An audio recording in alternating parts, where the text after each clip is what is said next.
오늘 함께 보실 하나님 말씀은 요한복음 6장 1절에서 15절 말씀으로 기적 그 너머 예수님을 만나다 라는 제목으로 요한복음 시리즈 그 16번째 함께 하도록 하겠습니다. 먼저는 우리가 한 이야기를 들려드리는 것으로 말씀을 시작하고자 합니다. 어느 한 마을에 이 넓고 깊은 강이 있었어요. 그 강을 건너야지만 저쪽 건너편에 어떤 자원이나 음식을 구할 수 있었다고 합니다. 근데 문제는 이 강이 깊고 또 넓기 때문에 또 때로는 그 넓은 강이 파도도 칠 정도의 어떤 매서움도 있다 보니 쉽게 건너지 못하는 일들이 비일비재했다고 하죠. 그럴 때 한 마리의 거위가요, 저 강을 건너기로 작정한 거예요. 그 거위가 이렇게 말을 했습니다. 강의 물살이 너무 세서 너는 건널 수 없을 거야 라고 하는 그런 말들을 향하여서 거위는 나는 반드시 강을 건널 수 있어. 내가 첫 발을 내디딜 때면 반드시 그 강의 길이 열릴 거야 라고 하면서 조심스럽게 강에 발을 내딛고 그리고 그의 몸을 맡겼어요. 자, 어떻게 됐을까요? 그렇죠. 기대한 거와 다르게 물살에 휩쓸려서요, 이리저리 부딪히면서 정말 죽을 위기에 빠졌어요. 그것을 지켜보던 다른 동물들은 발을 동동 구리고 있었는데 그때 그 물 밑에서 물고기 한 마리가 이 거위에게 이 말을 하는 거예요. 너무 두려워하지 마. 내가 너를 도와줄게. 내가 너를 안전한 데로 건널 수 있게 해줄게 라고 하는 말을 하면서 다독였어요. 그리고 그 물을 어떻게 건널 수 있는지 길잡이를 해줬다고 합니다. 그 결과 거위는 힘을 내게 됐어요. 용기를 내게 됐죠. 그리고 누굴 따라갔겠어요? 물고기가 가는 길을 그대로 따라갔어요. 그랬더니 강을 건넜을까요? 못 건넜을까요? 안전하게 건너고 그리고 귀한 음식을 취한 다음에 다시 건너올 수 있었다고 합니다.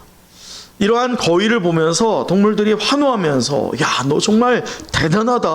어떻게 그럴 수 있었어? 라고 질문할 때에 이 거위는 이 말을 했다고 해요. 나도 사실은 두려웠어. 죽을 것 같았어. 그러나 나는 혼자가 아니었어. 나의 길을 열어주고 도움을 주는 물고기의 손길이 있었기 때문에 나는 강을 건널 수 있었어. 라고 하면서 자신이 건널 수 있었던 그 모든 공로를 누구에게로 돌렸을까요? 물고기에게로 돌렸다는 것입니다. 사랑하는 우리 은성의 영가족 여러분, 우리도 때로는 인생의 길을 걸어가다 보면 우리의 길을 가로막는 그 강들이 있어요. 인생의 장애물들이라고 하죠. 그것을 건너기 벅찰 때도 있어요. 세상 사람은 건너지 말고 안주하라고, 그것이 안전하다고 그렇게 우리에게 말할지 몰라요. 그러나 우리가 용기를 내서 또 그 강을 건너고자 할 때에 우리의 생각과 달리 그 강이 너무 깊고 너무 파동이 세서 우리가 휘몰아치는 그 강에 휩쓸릴지도 몰라요. 하지만 그때, 그러한 때에 여러분이 붙잡아야 할 대상이 있다는 것을 잊지 마십시오. 우리의 길잡이가 되시는 분이 계시다는 것을 잊지 마십시오. 그분이 누구이십니까? 그렇습니다. 바로 예수 그리스도이실 줄 믿습니다. 염려와 두려움을 극복할 수 있는 비결은요, 그 길을 열어주시고 도움을 주시는 분 되시는 예수 그리스도를 향한 믿음일 줄 믿습니다. 저는요, 그 믿음의 첫 발을 내딛는 순간부터요, 기적이라고 생각합니다. 이것을 믿으십니까? 그 기적이 여러분이 오늘 이 예배의 자리에 나왔다는 것도 기적이요, 우리가 한 몸을 이룬 공동체로 예배를 드리는 것도 기적일 줄 믿습니다. 그렇습니다. 우리가 예수 그리스도를 믿고 의지하며 앞을 향해 나아갈 때 그분의 도우심을 경험하게 될 줄 믿습니다. 저는 여기 계신 모든 분들이 예외 없이 살아계신 예수님을 오늘 이 예배 시간에 만나고 돌아가시길 간절히 축복합니다. 여러분 기억하시죠? 사도 요한은요, 엄정한 선별 기준으로 오직 7개의 표적들만 요한복음에 기록했던 바가 있습니다. 요한복음은 이 7개의 표적들을 향해서 표적이라고 하는데, 우리 한번 복습해 볼까요? 첫 번째 표적이 뭐였죠? 2장에 있는 가나에서 혼인잔치가 있을 때 물을 포도주로 바꾼 사건이 첫 번째 표적이었어요. 두 번째 표적은 무엇입니까? 고간의 아들을 고친 사건이었죠. 세 번째 표적은 무엇이에요? 바로 5장에서 나온 것처럼 베데스다라고 하는 그 못에서 38년 된 병자를 고친 사건이었어요. 그런데요, 우리가 7가지를 이제 추후에 다 살펴보겠지만, 사실 오늘 우리가 네 번째 표적을 보거든요. 근데 이 네 번째 표적은 아주 특수합니다. 다른 표적들과 또 다른 의미를 갖고 있어요. 왜냐하면 일반적으로 7개의 표적들 가운데 6개는 공간복음에 기록되지 않은 일들이 대부분이고, 설령 기록됐다 할지라도 조금 다른 측면에서 보고 있거든요. 그런데 오늘 네 번째 표적, 어떤 사건입니까? 우리가 너무 잘 알고 있는 오병이어 사건이죠. 이 오병이어 사건은 어디에 기록되어 있을까요? 사복음서 가운데 모두 기록되어 있어요. 여러분, 사복음서 가운데 모두 기록되어 있는 것은요, 사실 예수님의 십자가 사건을 제외하고서는 요한복음에서는 이 오병이어가 최초입니다. 다른 사건은 없어요. 그만큼 이 오병이어가 자리 잡고 있는 것은 굉장히 큽니다.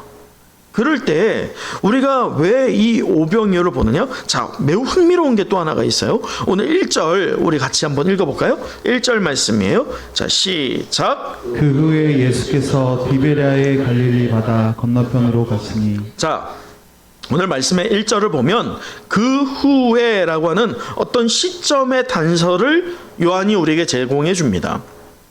이 그 후에가 뭐냐면 시간이 즉각적인 어떤 연속성에 있다는 것을 말하는 게 아니에요. 우리가 그 후에면 어떤 사건 밖으로 바로 그 직후에라고 이해하는데 그게 아닙니다. 여기에서의 그 후에는 이 일들 후에라고 해석할 수 있어요. 그렇다면 이 일들이 무엇이냐?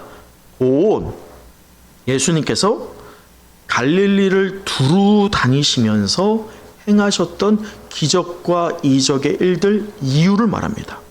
그래서 아주 짧은 이 1절 안에서요, 1년이라는 시간이 지났다는 것을 말해요. 다시 말해 5장에서 이 세 번째 표적이었던 베데스다 못에서 38년 된 병자를 고친 사건 이후에 오늘 이 6장이 한 장 넘어갔을 뿐인데도 불구하고 얼만큼의 시간이 지났다?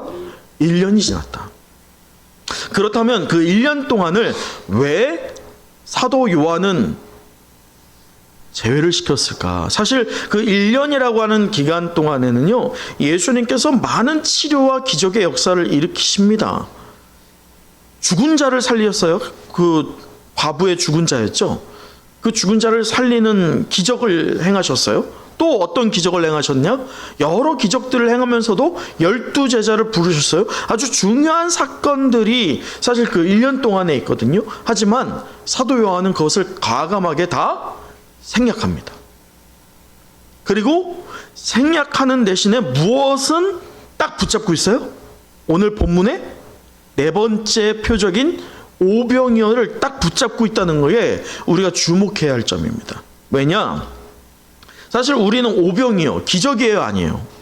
기적이죠. 우리는 어떤 이 공간복음에 기록되어 있는 이 오병이어를 접할 때면 예수님이 행하신 기적에 초점을 둡니다.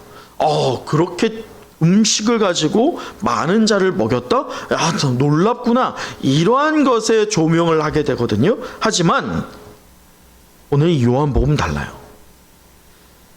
요한복음은 이 다른 공간복음과는 다른 신학적인 메시지를 담고 있기 때문에 분명히 차이가 있습니다.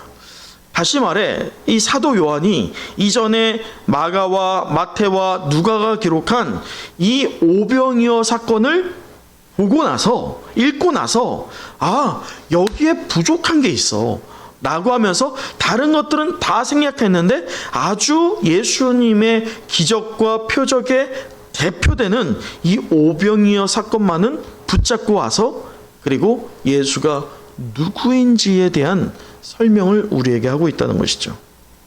그래서요, 이 오병이어 사건을 오늘 우리가 볼 때 단순히 물고기 두 마리와 떡 5개로 몇 명을 먹였어요? 5,000명. 이게 남성, 성인만 5,000명이에요. 그럴 때면 노년, 그리고 여인, 그리고 어린 아이들 포함하면 대략 한 적어도 몇 명 되겠어요? 확률적으로 퍼센테이지를 생각해 보면 2만 명은 좋게 된다는 거예요. 자, 그것만을 보면 기적이에요. 하지만 오늘 우리는 표적이라고 말하고 있는 이 사도 요한의 의도를 따라서 이 오병이어 안에서 예수 그리스도가 누군지를 발견하는 은혜의 시간을 함께 경험하는 이 자리가 되었으면 소망합니다. 자, 그러면서 오늘 본문을 통해서요, 우리의 삶 속에서 예수님을 만나는 방식이 무엇인지를 이 오병이어라고 하는 그 기적의 사건을 통해서 우리 함께 예수님과 더 깊은 교제를 맺는 시간을 가져봤으면 좋겠는데, 자, 우리 4절 한번 다시 읽어보도록 하죠. 본문으로 돌아와서 4절 읽어봅니다. 시작. 마침 유대인의 명절인 유월절이 가까운지라. 자, 보세요. 이전에 1년이 지났다고 했어요. 그러면 예수님의 공생에 몇 년 차예요? 2년 차예요. 그리고 여기에 또 제공해 주는 시점이 있어요. 지금 어떤 계절이에요? 어떤 절기예요? 6월절이요. 6월절이라고 하면 예수님이 죽으신 절기가 또 언제입니까? 6월절이에요.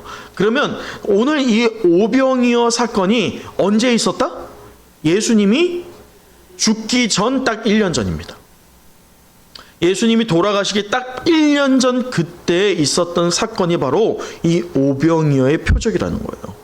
자, 그럴 때 이 표적을 통해서요, 큰 무리가 따르게 되는데, 저는 오늘 본문을 묵상하면서요, 이 예수님의 오병이어 표적을 바라볼 때에 등장하는 몇몇의 부류가 있다는 것을 발견하게 됐어요. 그리고 그 부류가 과연 우리 오늘 나와 적용을 해봤을 때 나는 어떤 부류에 속하여 있는지를 우리가 함께 살펴보는 시간을 가져보도록 하죠. 그 첫 번째 부류가 누구냐? 자, 2절입니다. 2절도 읽어보도록 할까요? 자, 시작. 큰 무리가 따르니 이는 병자들에게 행하시는 표적을 보았음이라. 자, 그 첫 번째 부류가 누구예요?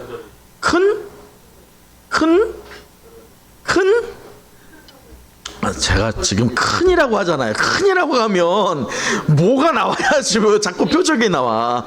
큰 무리. 곧 이 큰 무리가 뭐냐? 군중입니다. 앞에서 소개한 것처럼 지난 2년의 시간 동안요, 예수님께서 얼마나 많은 기적과 역사를 일으켰겠어요. 자연스럽게 예수님을 따르는 무리가 늘었겠어요? 적어졌겠어요? 계속 늘어나고 있어요. 여러분, 우리가 가늠할 수 있는 것은 현재 오병이어의 사건에 2만 명이 모여 있다라고 한다면 예수님이 당시에 어디에 있든지 간에 사람들이 그렇게 군집했다는 것을 예상해 볼 수 있습니다. 그러니 사람이 모여 있다라고 하면 당시의 사람들은 저기에 누가 있다? 예수가 있다. 이렇게 볼 수 있을 정도였다라고 가늠해 볼 수 있는 거예요.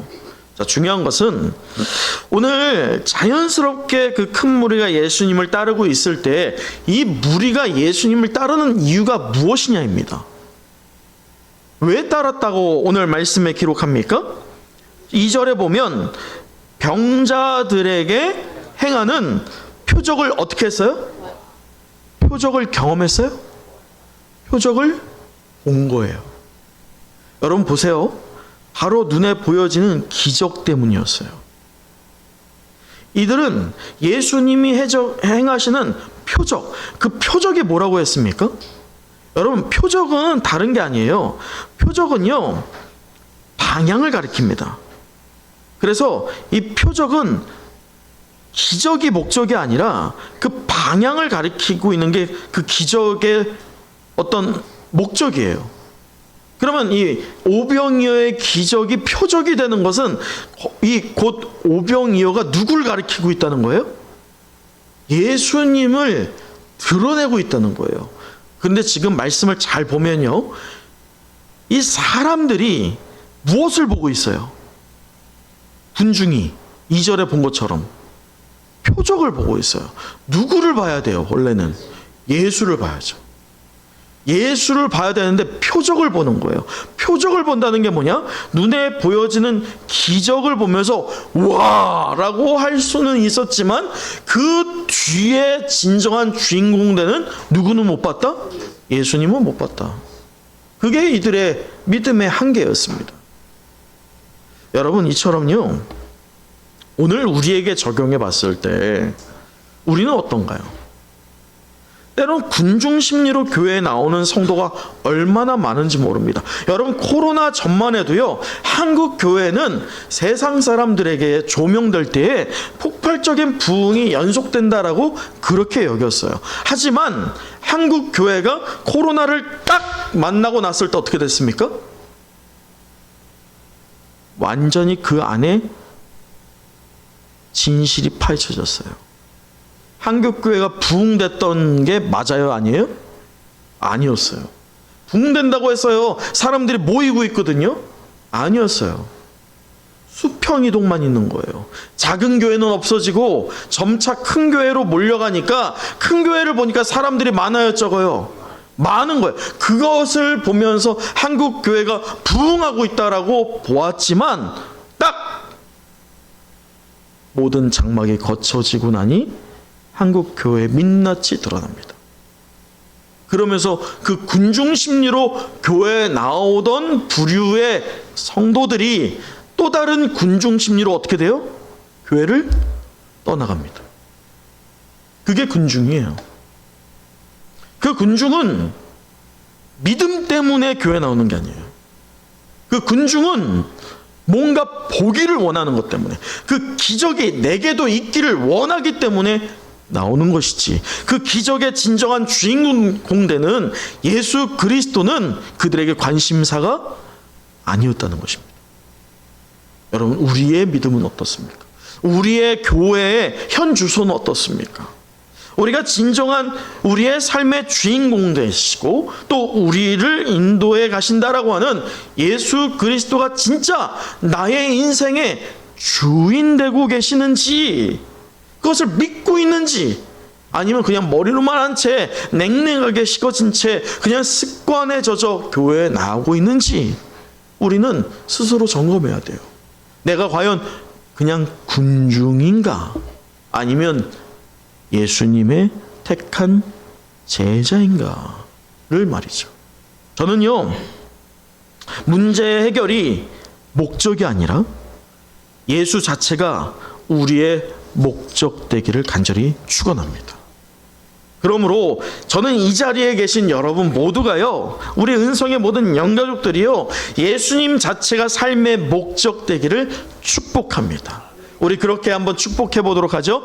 예수님 자체가 목적 되시길 바랍니다. 예수님 자체가 목적 되시길 바랍니다. 할렐루야. 네. 두 번째 부류는 5절에 등장합니다. 우리 5절도 읽어보도록 하죠. 5절이에요. 시작. 예수께서 눈을 들어 큰 무리가 자기에게로 오는 것을 보시고 빌립에게 이르시되 우리가 어디서 떡을 사서 이 사람들을 먹이겠느냐 하니. 자, 5절 이하에 보면 제자들 가운데 둘의 이름이 기록돼요. 5절을 읽었지만 5절에 누가 나와요? 빌립이에요. 빌립을 먼저 살펴볼까요? 빌립을 향하여서요, 예수님께서 물어봅니다. 이 사람들 어디서 사서 먹일까? 라고 말이죠. 그렇게 물었을 때에 빌립의 대답이 무엇이에요? 자, 지금 빌립이요, 계산이 빨라요. 자, 보세요. 빌립이 뭐라고 하느냐? 7절. 빌립이 대답하되 각 사람으로 조금씩 받게 할지라도 얼마요? 200데나리온. 이게 계산이 빠른 거예요. 두 당 해가지고 최소한 이렇게 해서 곱하기 하면 대략 이 정도 금액이 들겠다. 이게 산술적으로 빠른 사람입니다. 그게 지금 빌립이에요. 여러분 보세요. 그는 믿음보다 무엇이 앞서고 있어요? 계산이 앞서고 있어요. 눈앞의 현실을 보았기 때문에 하늘의 가능성을 보지 못하고 있어요. 또 반면 다음 제자가 또 등장하는데, 다음 제자가 뭐라고 하느냐? 자 보세요. 8절. 제자 중 하나 곧 시몬 베드로의 형제 안드레가 예수께 물어봅니다. 자 9절 함께 읽어볼까요? 시작. 여기 한 아이가 있어 보리떡 5개와 물고기 2마리를 가지고 있나이다. 그러나 그것이 많은 사람에게 얼마나 되겠사옵나이까. 여러분 빌립하고 안드레를 비교해 보면 누가 좀 더 나은 것 같아요? 안드레가 나아요. 빌립은 우선 산술적인 걸 딱 계산해 보면서 이게 가능해요, 불가능해? 불가능해. 딱 한 번에 답이 나왔어요. 예수님 이거 불가능. 이거 안 돼요. 금방 산술적으로 나왔어요. 그런데 안드레를 보세요. 안드레를 보면 지금 어린 아이에게서 무엇과 무엇이 있대요? 물고기와 떡이 있어요 라고 하면서 이 작은 가능성을 제시합니다. 이런 것을 보면 빌립보다 안드레의 믿음이 어떤 것 같아요? 더 나은 것 같죠. 하지만 그렇지 않아요. 왜요? 자 보세요. 마지막 부분이에요. 9절 끝에 뭐라고 되어 있어요? 얼마나 되겠사옵나이까. 의심이 섞여 있는 고백입니다.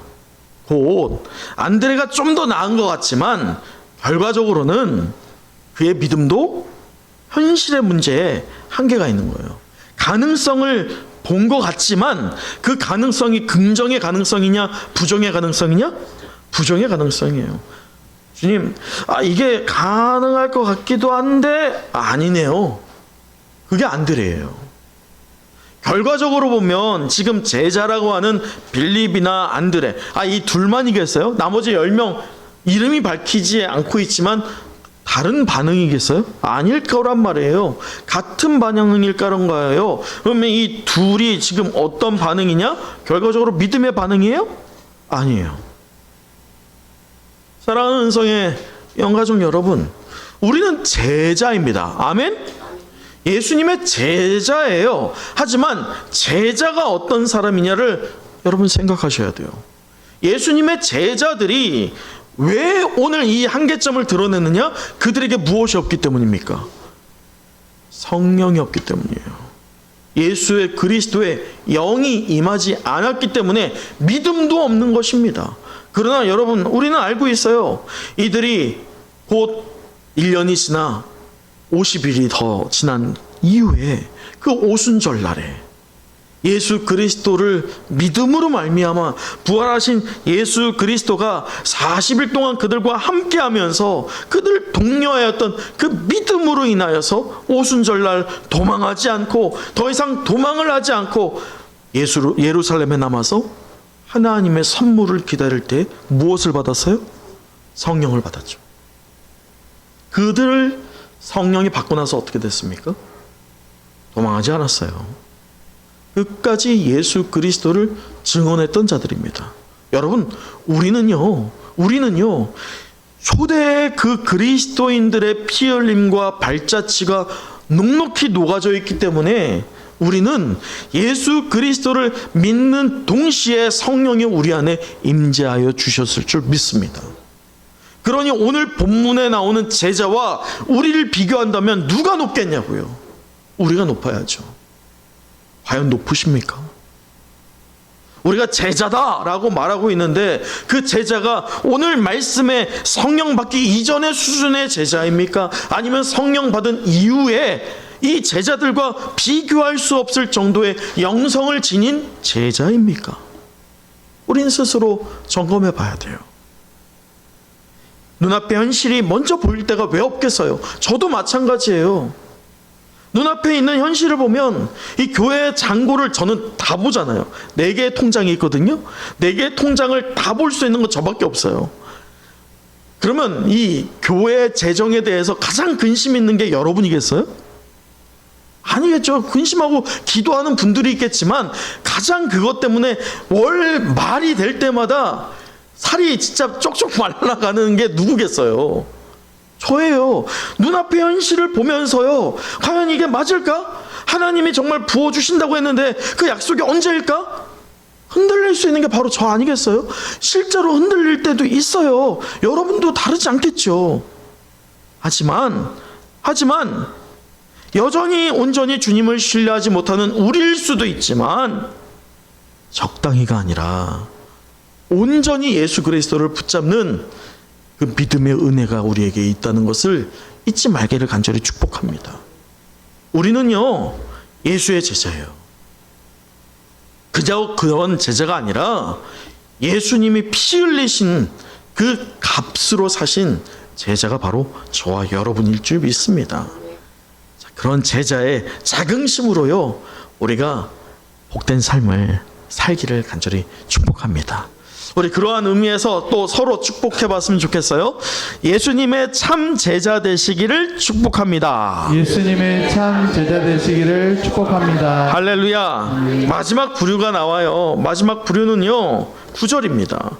우리 9절 다시 한번 읽어보도록 할까요? 시작. 여기 한 아이가 있어 보리떡 5개와 물고기 2마리를 가지고 있나이다. 예, 마지막 그 부류가 누구예요? 한 아이예요. 여러분, 사실 오늘 본문뿐만 아니라 사복음서 전체를 볼 때 이 한 아이가 다 등장할까요, 안 할까요? 다 등장해요. 하지만 우리는 이 한 아이를 잘 못 봅니다. 왜요?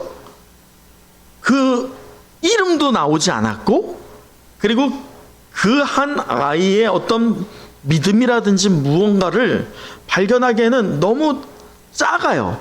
그 기록의 역사가. 하지만 오늘 말씀을 잘 보세요.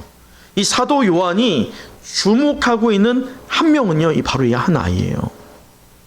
보세요. 군중도 그렇고 제자라고 하는 빌립이나 안드레도 그렇고요. 이들은 합리적인 이성이나 또는 눈에 보이는 기적 때문에 예수를 따르고 있지만 현실적인 생각, 여러분 지금 상황을 한번 가정해 보자고요. 오병이어가 일어나는 상황이 어떤 상황이냐? 예수님을 따르는 무리가 돌아가지 않아요. 언제까지? 해질녘까지. 그렇다면 이들이 지금 배가 어떻다는 거예요? 고픈 상태가 됩니다. 배가 고프다라고 할 때면 먹을 것들이 분명히 필요한데, 지금 빌립이 이야기한 것처럼 이 먹을 거를 구하는 것도 쉽지 않을 뿐더러 돈이 듭니다. 여러분, 그때 만약에 누군가가 먹을 것이 있다면 어떻게 하는 게 지혜롭겠어요? 먹을 게 좀 풍족하다. 여러분이라면 어떻게 하시겠어요? 저는 이 말씀을 묵상하다가 여기서 장사하면 진짜 잘 되겠다. 여기서 좌판 버리고, 야, 이 물고기 2마리인데 한 마리에 얼마? 떡 5개인데 한 덩이 얼마? 장사하면 정말 웃돈 많이 받겠다. 그 생각을 해봤어요. 여러분, 그게 합리적 아니에요? 그게 맞지 않아요? 이 어린 아이지만 세상 물정을 모르겠냐고요. 아니잖아요. 지금 상황이 어떻게 되고 있고 환경이 어떤지를 이 아이도 보고 있어요. 그럴 때 물고기 2마리와 떡 5개, 사실은 풍족할 때는 이 물고기 2마리와 떡 5개가 뭐 대수입니까? 아무것도 아니죠. 하지만 빈곤하고 없을 때에는 물고기 2마리와 떡 5개가 어때요? 엄청난 재산입니다. 근데 그것을 아낌없이 지금 어떻게 하고 있어요? 가지고 오고 있다는 거예요. 여러분 잘 아셔야 돼요. 이 아이가 풍족해서 가지고 온 게 아니에요. 가지고 있는 것을 모두 내어주고 있는 거예요. 누가 기억나요? 누가 떠올라요? 과부의 2렙돈이 떠오르죠. 은혜 받았을 때 반응이 나오는 거예요. 여러분, 은혜를 받았다는 것은 예수님과의 교제를 갖고 있는 거예요. 지금 보세요. 2만 명이 모여 있어요. 많은 군중이 군중 심리로 기적을 보면서 예수님을 따르고 있어요. 제자들도 무언가 어깨가 이만큼 올라가서 제자라고 하는 타이틀로 예수님을 따르고 있지만 이 현실적인 안목으로 합리적인 이성으로 예수님께 나아가질 못하고 있어요. 한계가 분명히 보이고 있어요. 하지만 그 중에서 딱 한 명만이 예수님과 친밀한 교제를 누리고 있어요. 그게 누구예요? 바로 이 한 아이예요. 이름도 나오지 않아요. 이 아이만큼은 예수님이 친밀감으로 느껴지는 거예요. 그래서 이 오병이어가 의미가 있는 거예요. 여러분, 이 예배가 아무리 은혜가 있다 할지라도 우리가 또 우리 교회가 빈자리 없이 가득하게 될 줄 믿습니다. 그런 날이 있다 할지라도요, 아무리 사람이 많이 모였다 할지라도 예수님과 친밀한 교제를 나누느냐 아니냐는 다른 문제예요. 오늘 2만 명이 군집해 있지만 단 한 명만 예수님과 온전한 만남을 갖고 있다는 것을 보십시오. 보세요. 작은 거예요. 사실 아무것도 아닌 거예요.